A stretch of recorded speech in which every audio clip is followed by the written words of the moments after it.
Did you know Texas is made up of 254 local counties? And while Alaska may be bigger in land, it only has 30 county equivalents. In fact, no other state comes close to having as many counties as Texas. So how did Texas get to 254? Well, let me show you.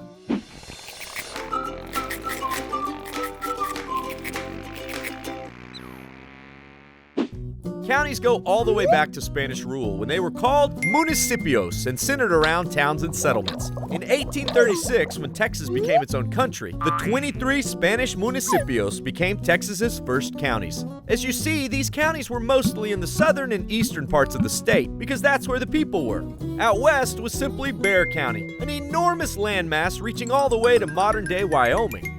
In 1837, Texas began establishing its own counties, with Houston County being the first, named after the new president of Texas. Thank you. Next came Fannin County, then Robertson, and so forth, bringing the total to 29. For the next few years, Texas slowly added new counties as the settlers moved west.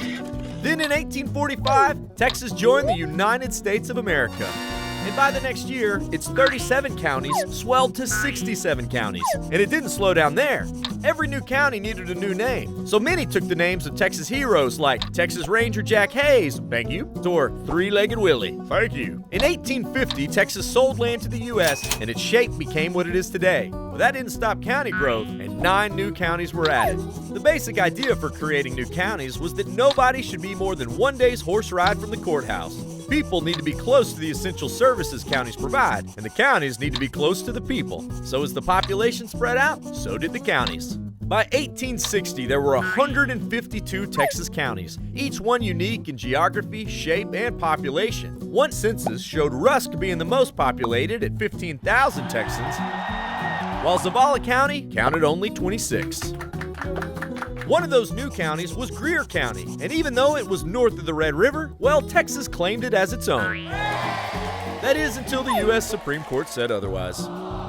The times of the Civil War slowed growth dramatically, but during Reconstruction, Texas once again started a steady rise, especially as West Texas and the Panhandle became safer for settlement. In 1876, the enormous Young Territory was divided into 50 counties, using, well, less than creative methods. But who doesn't love a good grid? Then in the 1880s, some of Texas's largest counties were split to allow for local government. Tom Green County alone birthed 10 different counties. A few more were added until finally in 1931, Loving County was created as the last of the Texas counties, bringing the total to 254. So that's how we got here, but the reason why is even more important. It's because local government run by locally elected folks best serves the community. It did more than 175 years ago, and it still does today.